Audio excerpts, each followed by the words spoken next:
recording.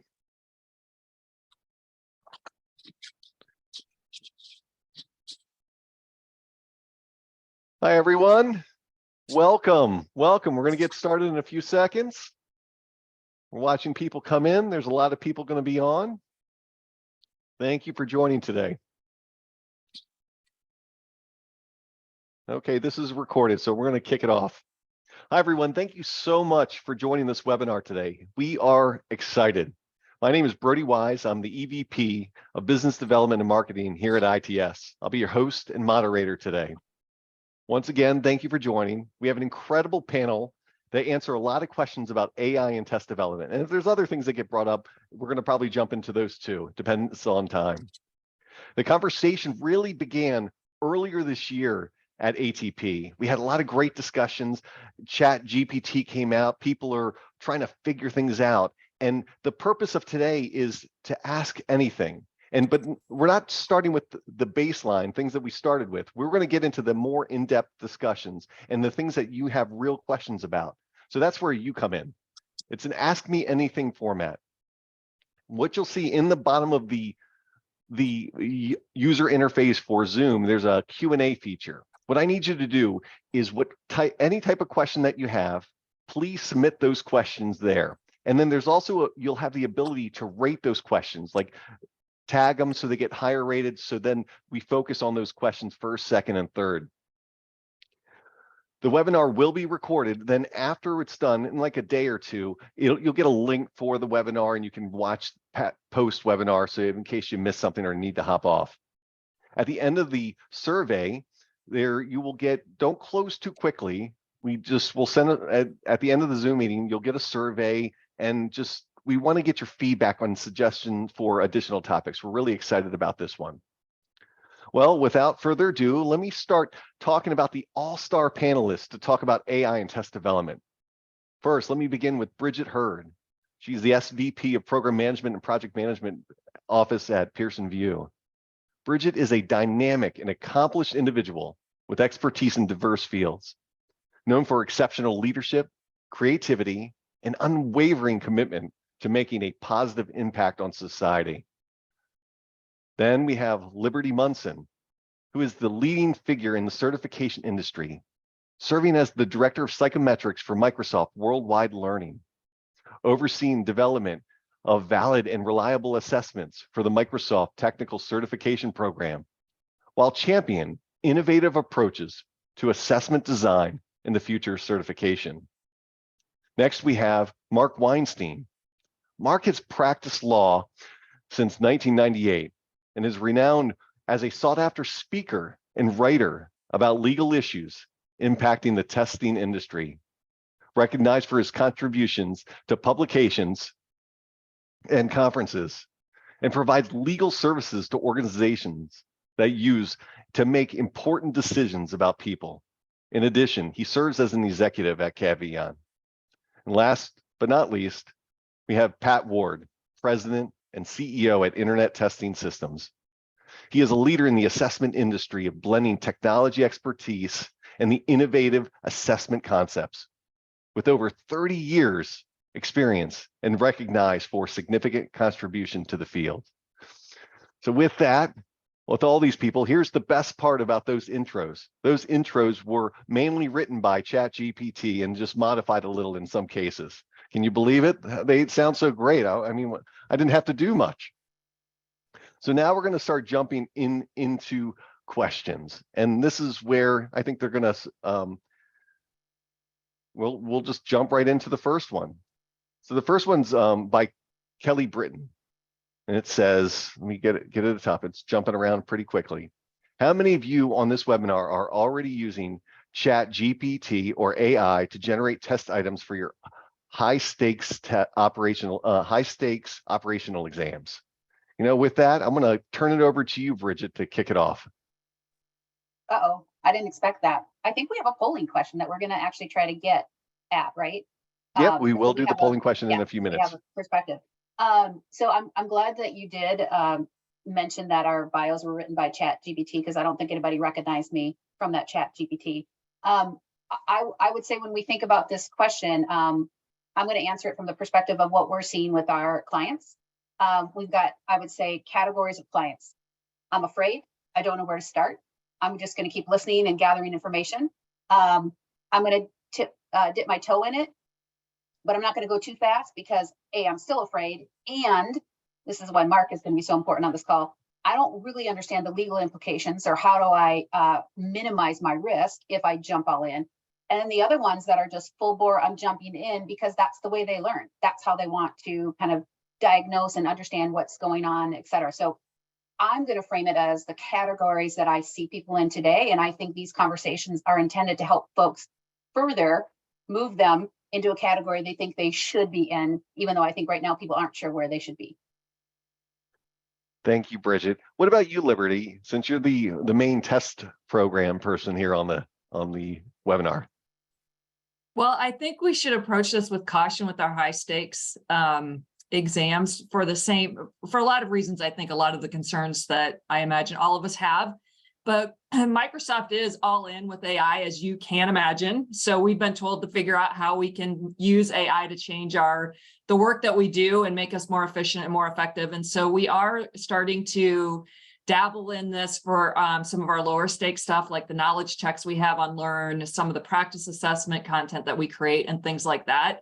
But I'm definitely using those kinds of lower stakes to learn, because we have very strict guidelines around the look and feel of a Microsoft item. And just putting in like when we were just playing around with it initially with some, like, I'm an Azure admin, write me 10 questions on this topic, and it would write questions and we'd say, make them expert. And it really felt like it was more fundamental. And then I actually took some of those questions and I put it back into ChatGPT, and I had the person who was working with me, I said, ask ChatGPT if it's a good question. And it came back and it says, no, not really. I'm like, okay, so I'm asking it to create great items for me, and it doesn't even believe they're great items. It can't even lie to me. So yeah, we're starting with the low stakes stuff and going to learn from that. Excellent, thanks. You know, I think and Bridget brought up, we're going to launch our first poll right now. So you'll see a question that pops up, the current use of Chat GPT or AI. I'd like to see where people come into that, and the results are coming in pretty quickly, and it looks like a good split, Bridget. So it's interesting. Not a lot of people are currently using. I don't know if you can see the poll results live or not, but there's about 50% of the people on here, over 50%, are planning to use it into the future. About 38% no plans. So excellent feedback. So why don't we jump into the next question? This one, here's a really good one. I like this one. It says, how could, where is that? Get the words. The questions are coming in so quickly, I can't keep up with them. What are the steps of a program that can take to reduce legal risks associated to the use of generative AI to the test development test content? How about you, Marc? Can you take a stab at that one, since you're our legal expert? How much time do we have? No, I'd be glad to answer that question. One question that I would ask in response to that question is, how many of the programs that say they are not using generative AI right now to create test content know whether their subject matter experts are, before they show up for your item writing workshops, going ahead and using it all on their own? So one thing I would say is you really need to have excellent agreements that you make sure all of your content developers and subject matter experts, and I would say that includes employees, contractors, and volunteers, make it really clear that if you're not ready to start using generative AI, you have to have an explicit prohibition in all of those agreements with all of your content developers, again, employees, contractors, and volunteers, to make sure they are prohibited and they understand that they are prohibited from using generative AI to create content. So that's number one, because the reality may be that some of you are using it and you don't know it. And that's a dangerous place to be. One other point I want to make is some people out there who are early adopters and really jazzed up about Chat GPT and generative AI, they might mistakenly label the things I'm telling you today as FUD, right? Oh, this guy, he's the lawyer. He is the king of fear, uncertainty, and doubt. And I just want to disabuse everyone of that notion, because that's not the case. I think generative AI is amazing. I think it offers incredible promise for folks who work in test development. And, you know, we're really just in a nascent stage of using this technology. So what do I see my job as, my role? My role is to help you understand risk and help you figure out ways to reduce risk.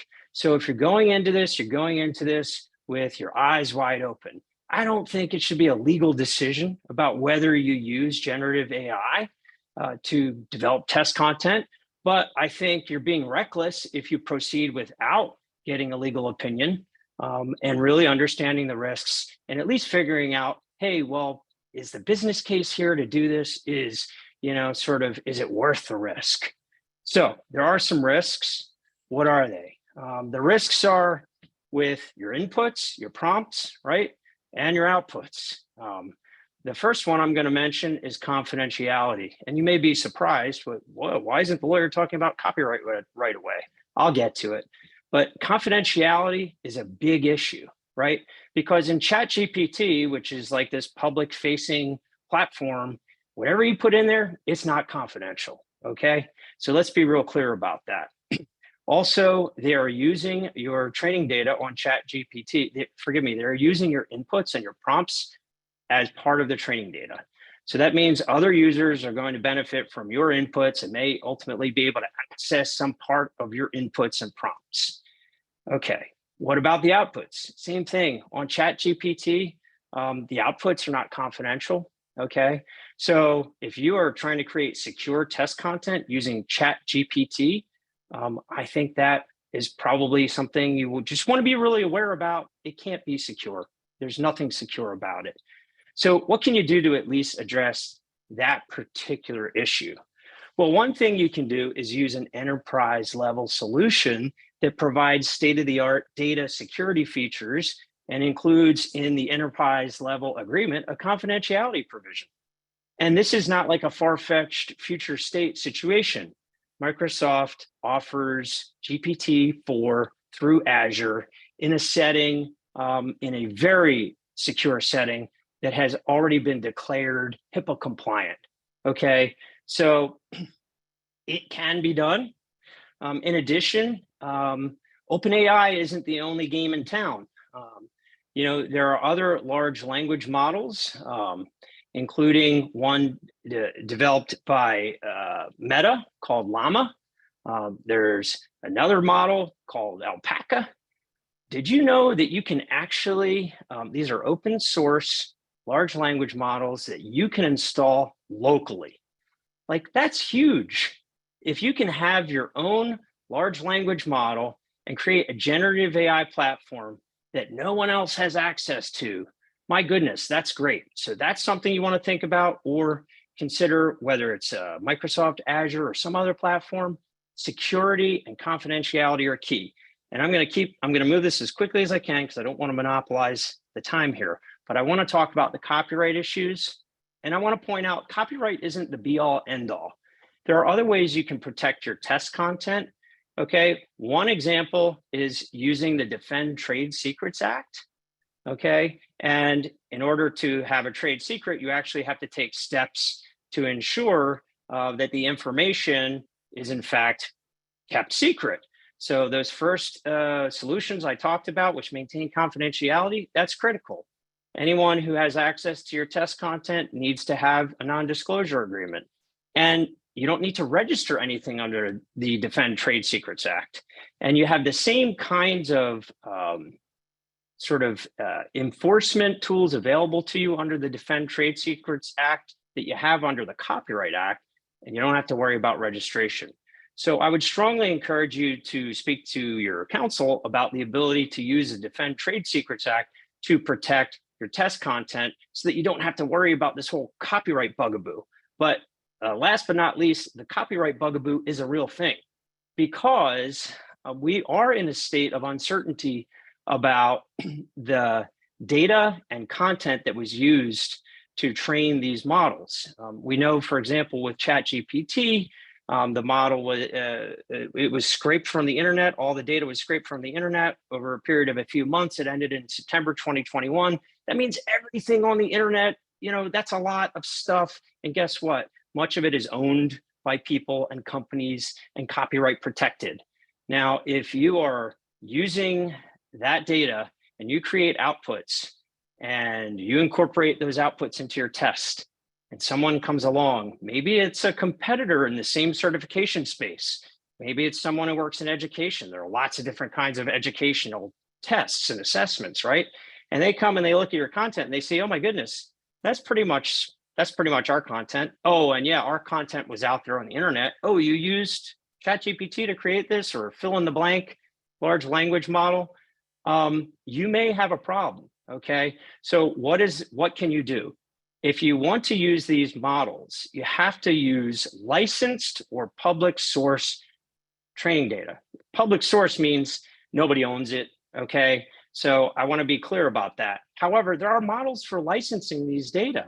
And, for example, if you created a closed system, maybe you're a medical certification program, you can get licenses to all this medical content, and you can train your model on actually relevant content that's licensed and you're allowed to use it.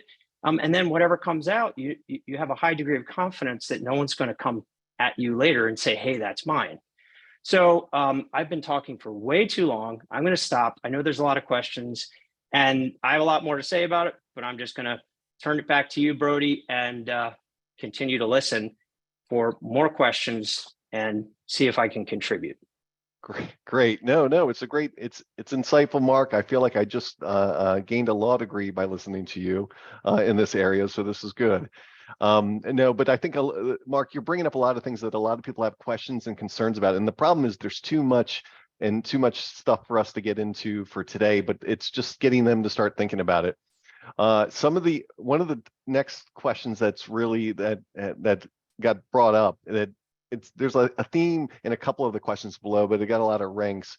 How could someone use AI to cheat on a high stakes exam that has a lockdown browser? How are they going to get past it, and so on? And then there's other questions about can ChatGPT predict and there was a separate question for this, predict the types of questions that are going to be on the exam. So why don't we start, since we got our tech guru on. Pat, can you take a stab at the first one? How could someone use Chat AI to cheat on high stake exams, even with a lockdown browser?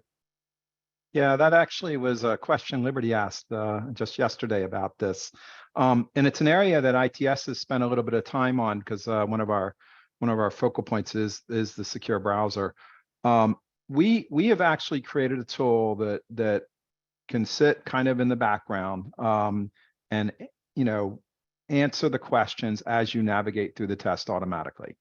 It's quite frightening when you see it, right? I mean, it actually takes the multiple choice content, takes images, sends them off to ChatGPT, asks it the answer, gets back an answer, and then answers it. And then it'll do essays too. We haven't done anything with more advanced item types. So really, the secure browser is kind of your protection point for this, right? This is the piece of software that locks down the test and makes it, not doing it. Now, to do that, the secure browser needs to do two things.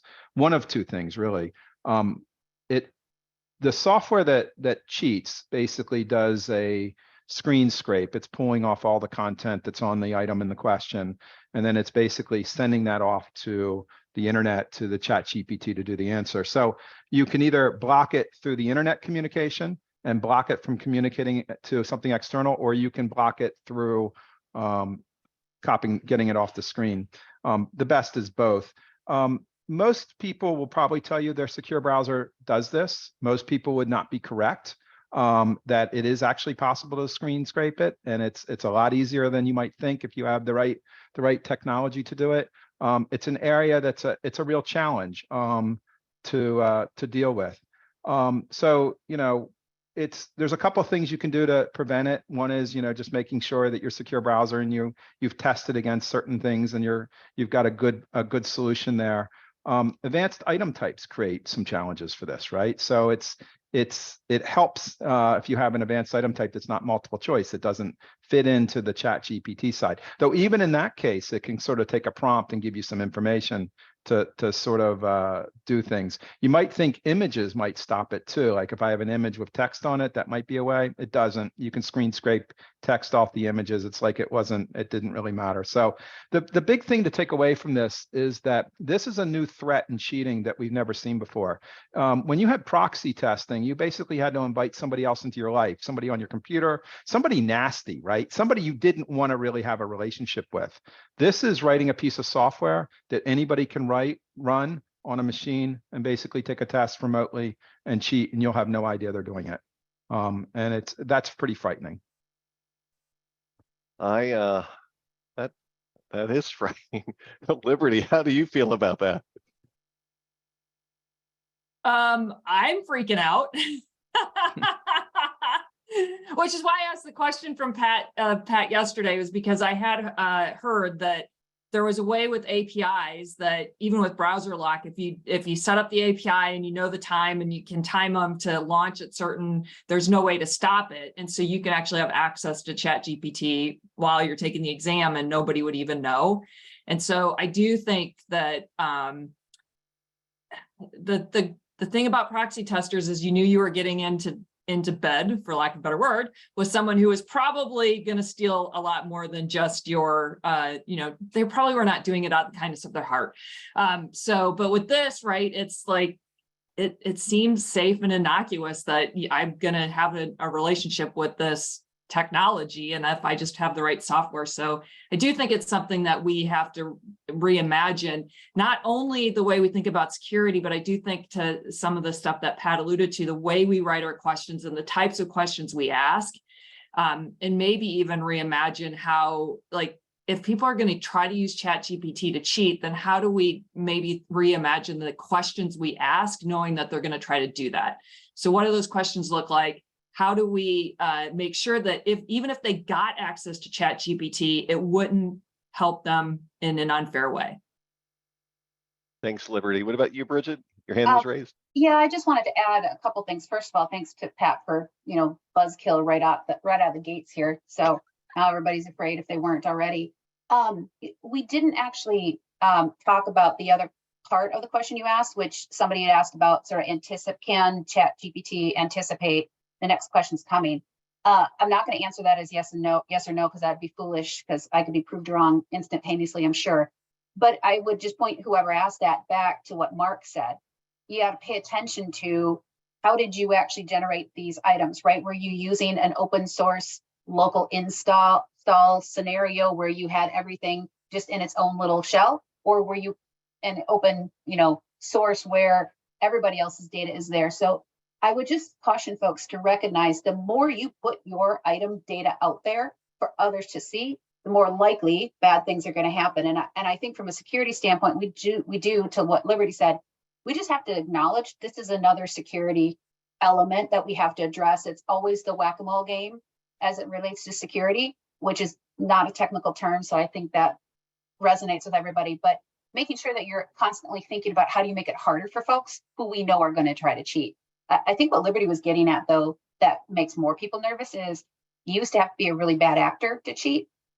Every day, Joes and Janes may not recognize their use and leverage of Chat GPT is just as dangerous and bad. Go ahead, Marc. I just wanted to follow on with a thought about this. Again, not all, I understand test prep can be done ethically, and it is in many instances. But now every lawyer's favorite word, however, I do think this is the dawning of a new era for, unethical test prep. Because apart from whether someone is savvy enough to, get the GPT-4 plugin, to get real-time answers to questions while taking the test, the other piece to this is on prep. I mean, some organizations have really detailed test blueprints. And I got to tell you, if you haven't done this, I highly recommend you do it in a secure environment. But go ahead and take a few of the sections of your test blueprint and give prompts to ChatGPT and ask it to write items in the format that you use them. Several items for each area of your blueprint, and see how it does.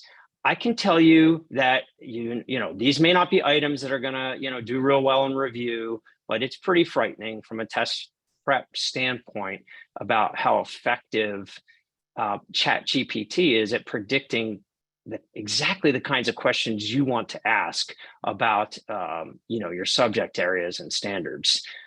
So that's something that other organizations are going to do, whether you do it or not. In a lot of ways, it doesn't. Yes, it matters if you use generative AI to create your own content, and there are really better ways to do things, and that's what we're talking about here. But whether you choose to do that or not, the world around you doesn't care what you do. They're going to do everything that they need to do to get an advantage for whatever their objectives may be. So you got to be thinking about, how generative AI is changing what you do, whether you like it or not. Embrace the change. Go ahead, Pat. I was talking about sort of the negative, but I'm a big believer in AI and assessment in general, and I thought it would be worth just mentioning there's more to stuff than just generating items, right? There's other things that are happening that are kind of exciting. Some we've been seeing for a while. Remote proctoring have been using AI to sort of detect, like for proctors in assistive mode, sort of let them know something's happening, and that's been kind of useful. Generating rationales and learning content, that goes with your content might be a safer thing than high stakes content, and that's something a lot of programs do. We have a problem with programs like Microsoft that get just an enormous amount of item feedback, right? So they get item comments that just sort of overwhelm their item writers for dealing with. And one of the things we're doing is going to be using the generative AI to basically analyze all the item comments and give them a summary of the issues with an item, so they don't have to go read through 500 item comments, and rather they get an instant sort of feedback of one item content. And things like this are just going to make our lives better in the process, right? So, I'm a big believer that a lot of the issues with generating items will get solved over time with licensed content and sort of secure models. But in the meantime, all sorts of interesting things are happening that are positive. So I just want to kind of throw that out there. Great, thanks, Pat. We're going to shift gears a little. I'm going to take it back. Andy asked a great question. It's got 11 votes. What are the key consideration test publishers need to consider when using generative AI tools to assist in generating content for items, cases, and rationales as it relates to content ownership and usage in exam programs? Bridget, and I'm putting you on the spot, but I think this will be a great one for you to kick off. Sure. There's lots to consider, so I'll tell you the first three that popped into my brain. The first one is, what is your corporate policy? I think, Marc, you might have touched on this earlier, and Liberty, you were very clear that Microsoft has a policy.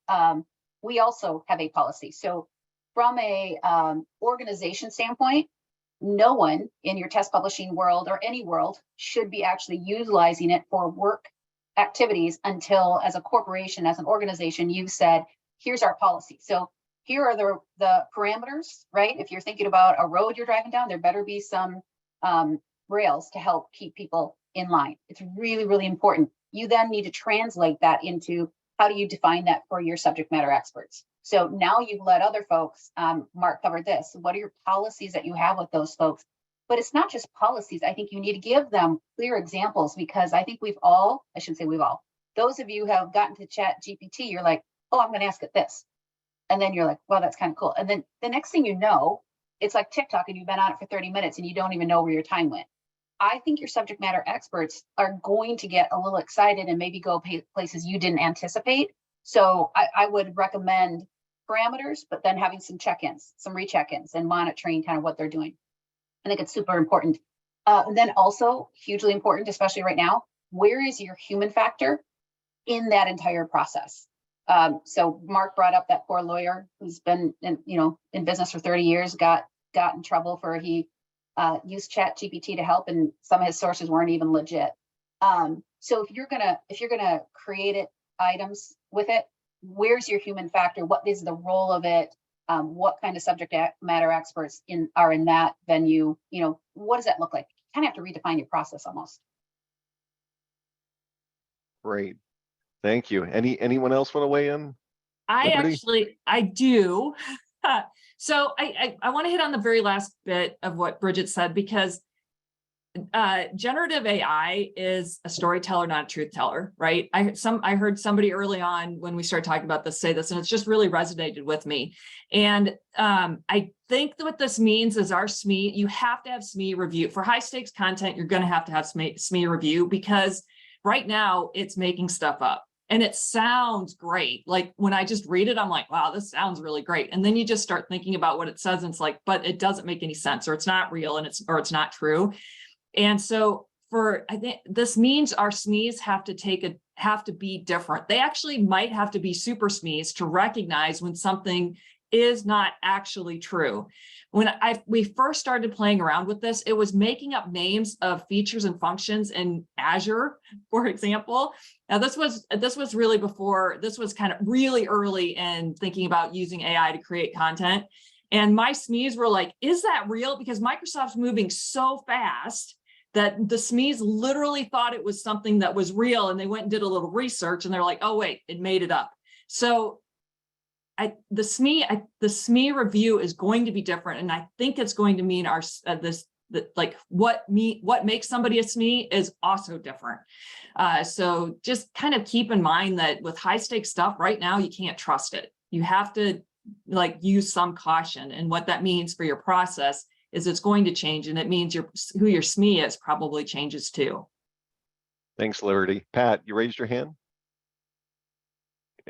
Yeah, just to build on what Liberty was saying, it's an anecdote from when we were kind of early in the process, and we had it generate some questions, some technology questions, actually great questions in this particular case. The questions weren't made up, but we also asked it to give us a source for the questions. And the source, it actually generated a nice URL, and the URL showed us exactly where it had come from, except it was completely fake. The URL, I mean, completely fake. And that comes down to sort of, if you're using ChatGPT, you can't trust what it tells you. You don't know where it came from. And if it tells you where it came from, you can't trust that either. So, when you talk about using this for high stakes, if you're in a private model that, Marc was touching on, that's one thing. You're outside of that model, and, it's insane on a high stakes program, quite honestly. Great feedback. Go ahead, Marc. Oh, thanks. Yeah, I have to agree, by the way, because I use Chat GPT all the time. Of course, I never input privileged or confidential information or share anything of a sensitive nature in the subscription that I have to it. And I also don't save my prompts or anything like that. But I will say that my experience with ChatGPT is it has the worst case of the Dunning-Kruger effect that I've ever seen in my life. So yeah, you can't rely on it. It is so convincing. You're like, oh my God, yeah, that makes sense. And then you look it up, you're like, it's just making it up. So it's pretty remarkable. And I also wanted to comment on this question because there was a question about content ownership. Right. And so you can own your outputs, but that's sort of a loaded term, because the way people would have what people would have thought that meant in the world before generative AI is, okay, this is original content. If I want, I can go get a copyright registration of my original content. I can license it to others. I can exploit it. That's usually what ownership means, right? I don't think it means quite the same thing here.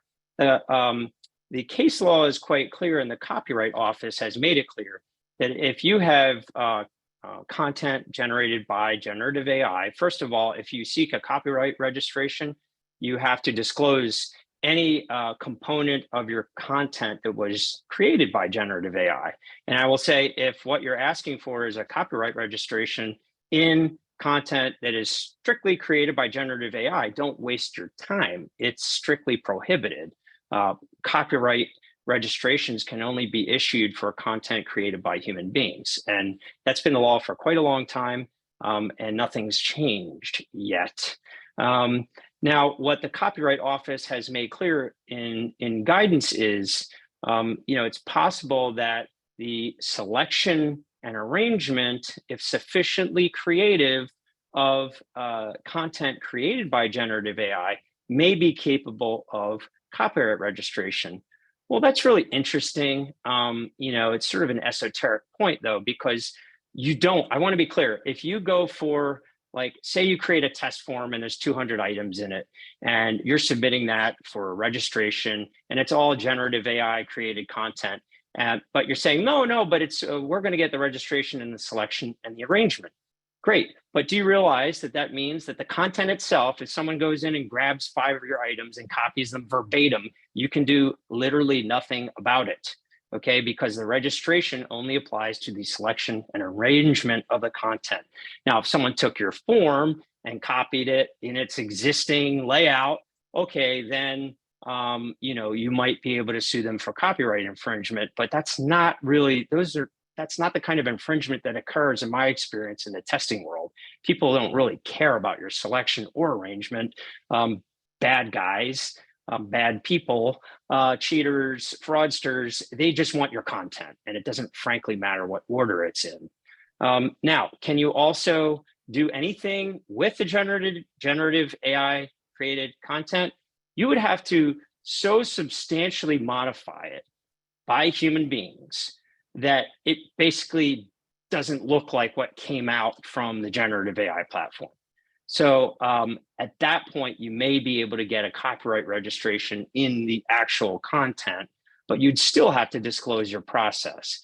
So I will say that it is really important. One risk mitigation approach you can take is really carefully document if you're using generative AI. You have to document every stage of your process very carefully. Because if you ultimately think that what you've created is something wholly original and new, but it started with generative AI content, you're going to need to show the evolution of that content to be able to make a case for getting a copyright registration if that is important to you.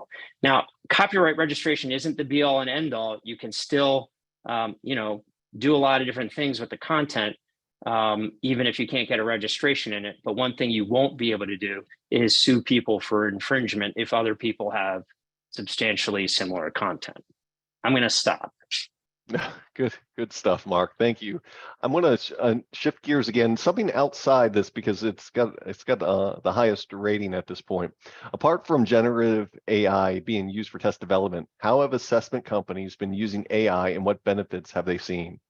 Bridget, I'm going to have you kick this one off if you don't mind. Sure. And if you don't mind, I actually think it's important, maybe just not to think about it just as assessment companies. All of us on this call are maybe we have our own business, maybe we're part of a business. And so there's different facets that I think you can think about that generative AI or AI in general can be helpful for. Specifically though, let's talk about assessment stuff first. I think, Pat, you might have touched on this.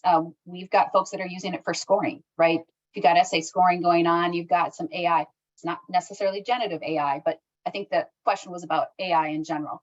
I think the test development is getting so much buzz right now because of the generative AI activity, and it changes the dynamics in that particular area, life-changing, right, from where it was.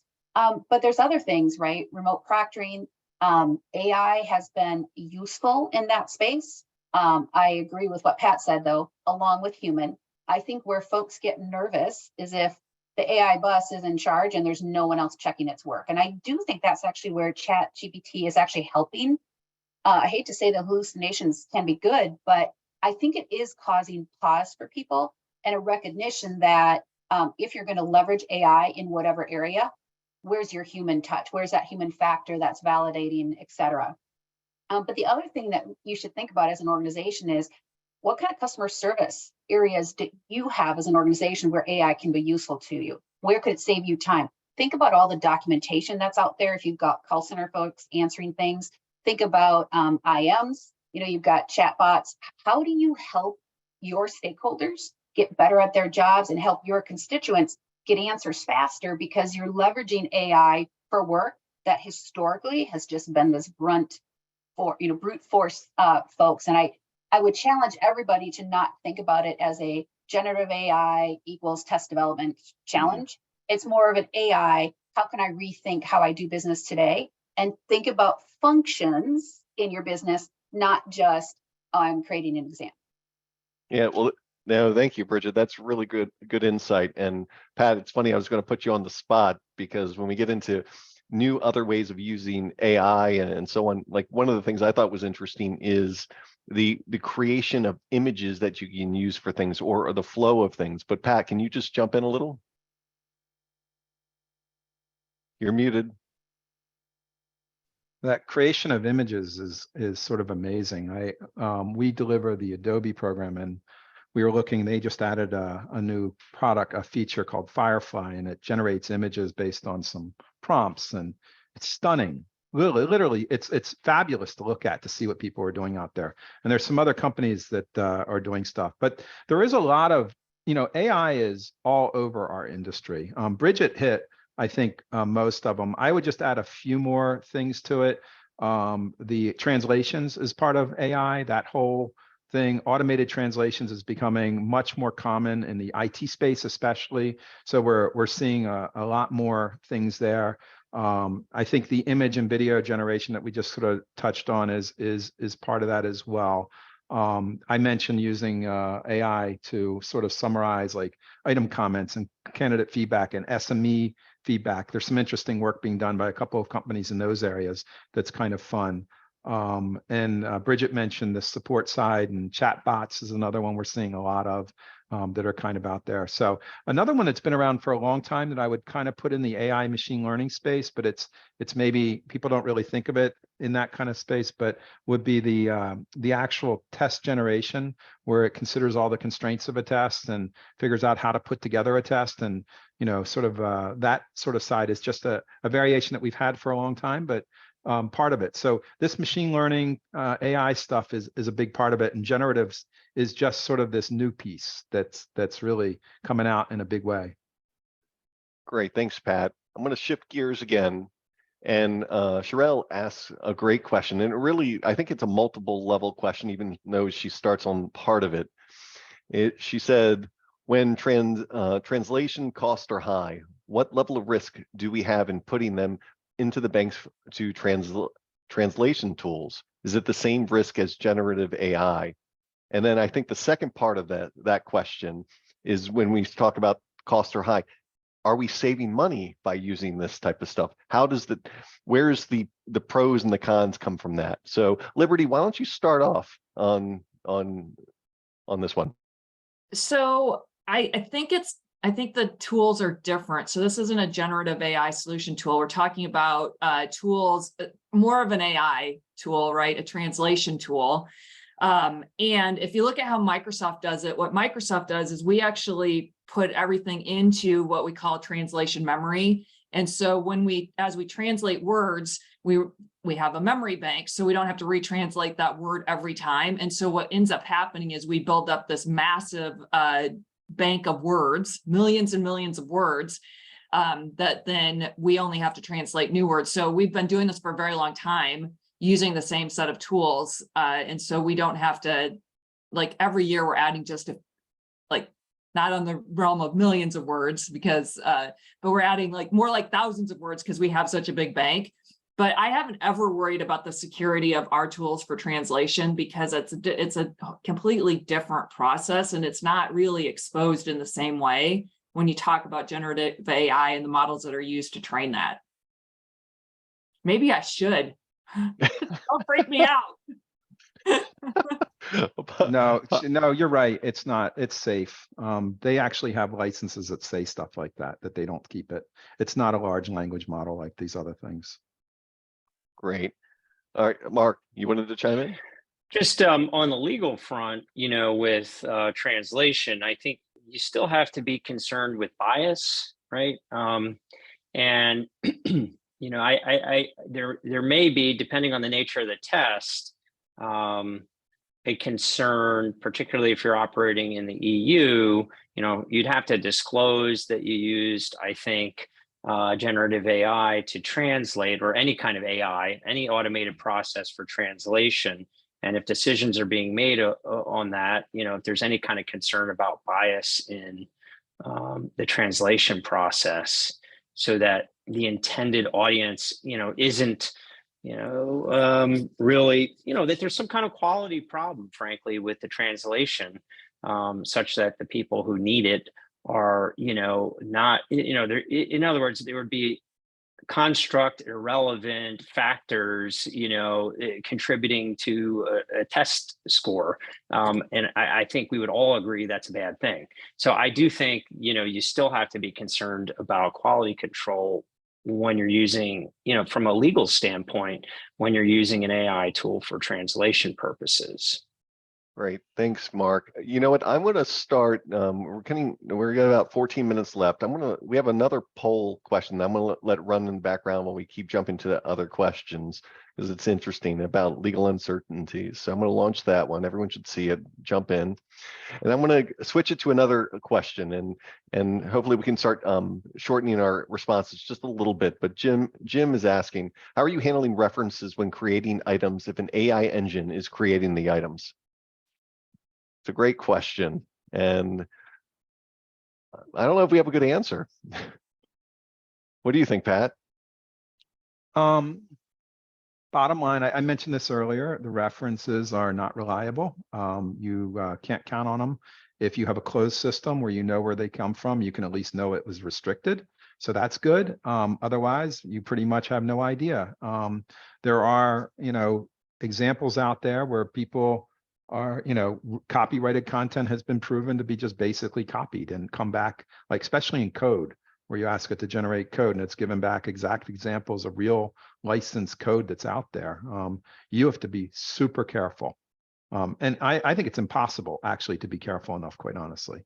So you don't know where the content came from. You don't know if you have any rights to use it.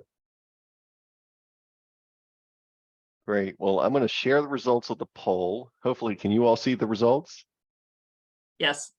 Look at that. We're doing a good job of people are just still waiting to see. which is good.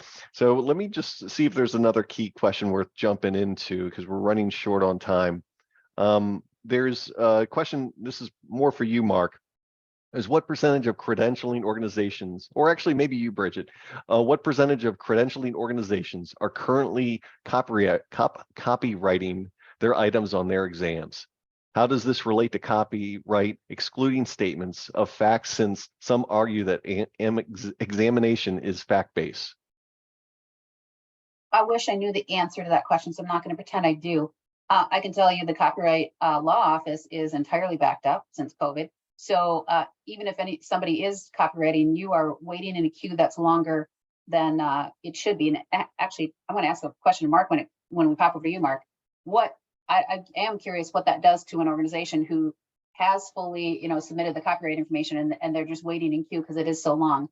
I do think Marc is probably more prepared to talk about the implications of the copyright. He's already touched on a little bit. So what I will say though is I have seen copyright activity go down for organizations. Sadly, I've been in the industry for over 20 years. It is actually declining. And I think the rationale has been when you end up finding yourself in a legal situation, the copyright wasn't protecting you in the manner you thought it was. And I think, Marc, you talked a little bit about that, right? About what's actually protected. So I have seen organizations back away, but I can't tell you the percentage, honestly. Marc, if you can help me out on the rest.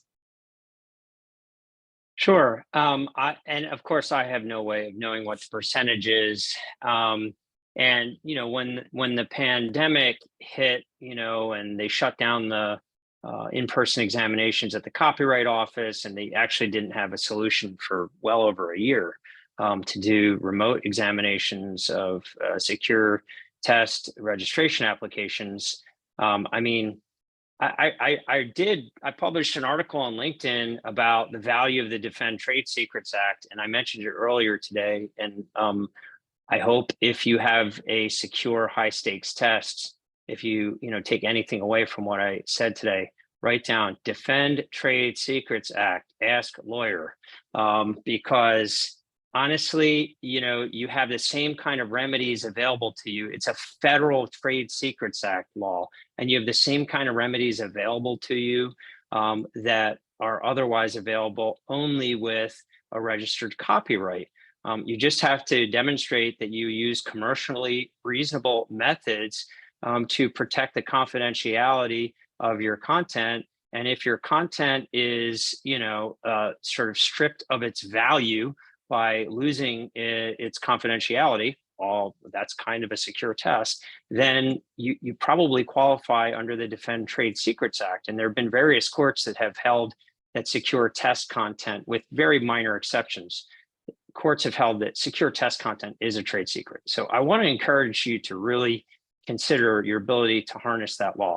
But on the copyright thing, I mean, yes, facts can't be copyright protected, but hopefully if your test is a question of facts, there's probably other problems you have besides copyright law, right? So I would just suggest to you that even simple items, with a 3-line, stem and 3 distractors and 1 correct answer. I mean, unless we're talking about math, that's a different story. But we're talking about some like higher level thinking or substantive knowledge, you should be able to get copyright protection for your items. And I have many clients who have copyright registrations, and there are too many lawsuits to count as far as testing organizations that have used the copyright law to go after infringers, particularly when there's like a commercial element to what the infringers are doing. Great, thanks, Marc. Well, next question. I want to jump on. It's got the highest rating right now. It says, we've heard a lot of fear and stuff that comes out when new technology rolls out, and I like this question. It says, what excites the panel the most about possibilities of AI brings to the industry? And Liberty, I'd like you to start it off. Like, what are you pumped about? Like, what's going to get you going about this? I mean, it goes back to what I said earlier. I think we're going to have to completely reimagine the way we assess people. And that's kind of been my jam for the last decade, is trying to force us to think differently in this space. And so I think because we have to recognize people don't see using ChatGPT as cheating for the most part. Like if you look at students that are using it, like some of them do, but for the most part, it's just another tool like a calculator. So if we recognize that people don't really, okay, so don't get me wrong, there's original thought is important. So I'm not saying that it's not, but we have to recognize that people will use ChatGPT. And so how do we have to reimagine the way we think about the questions we ask, the way we ask the questions? And I think it maybe it requires us to assess skills at a different level. It's no longer just like your knowledge, which is where we tend to, and maybe even some level of problem solving, but it's a higher level. If they're going to have a tool that can do the simple stuff, and that's ChatGPT, then we have to test them at the level that like they have to think about the world differently to be able to engage with ChatGPT effectively. And so we have to assess their ability to do that. And that's a whole different thing. It's a whole new ballgame. That's Great. What excites me the most. Wonderful. What about you, Pat? I get asked in the company a lot why I've made such a big commitment to the generative AI in our product lines and our plans when I've got such doubts about it. And I think it's because 2 things. First of all, it is a super cool technology. I mean, if you got any sort of geekiness in you at all, you just got to appreciate it, right? And that's part of it. But the other part is I have a belief that a lot of these things are going to be straightened out over the next couple of years. And it's important for us to be there so that as people go through this process and are ready, we have all the pieces in place. We've matured along with the technology, and it's just moving. And I think this is a pivot moment for our industry. It is something that is changing everything, and it's going to make a positive difference in the long run. It's going to be a little bit painful in the short run. And you've just got to be cautious, but you should be watching it. I mean, everybody should be watching it. Great. Thanks, Pat. Bridget? Well, I have no geekiness in me, and I still think it's cool. I'm going to use an analogy, like riding a bike. So you learn to ride a bike and you have training wheels. I think it's important right now that people keep the training wheels on, because I think if you are starting out and you take them off, you better have a lot of Band-Aids. But think about when you first actually had your first ride and your training wheels were off and you're like, best thing ever, right? I actually think organizations are going to get to that point, right? It's going to be the best thing ever, provided you put the right things in place and you didn't just run right off a cliff. So I love change. It's going to be cool. Great. Marc, I mean, you got to have an opinion on this. Yeah, I do. I have too many opinions, but I would say there's a lot of promise. And I really think, particularly in the world of assessment, it's more about learning. I think there's incredible promise in using generative AI to actually help individuals learn. I know, a lot of what we do is we figure out whether people have learned and whether they've learned the things we need them to learn to meet our standards. That's assessment, right? But there's so much more, I think, opportunity and capability for generative AI to, not just, okay, so here's the area where you need work. So now, what are the things that an individual candidate, examinee, student needs to work on? And having the ability, now we're making like private tutors available to the world for next to nothing. That's amazing. Like, to me, there's an opportunity to really be more inclusive and equitable in like everything when it comes to any area of knowledge that we assess. We want folks to learn that knowledge. And I just think that there's incredible opportunities with any kind of a chatbot type platform used properly in conjunction with assessments to actually ensure that people are learning the material we want and need them to learn, and that they want and need to learn to move ahead in their education and in their careers and professions. So I just think there's tremendous opportunity in a space where like a lot of the high stakes stuff doesn't matter quite so much. So that's where I think the greatest opportunity lies. Great. Thank you. We're pretty much out of time. There was just one last closing question, if I could get like a 30-second opinion.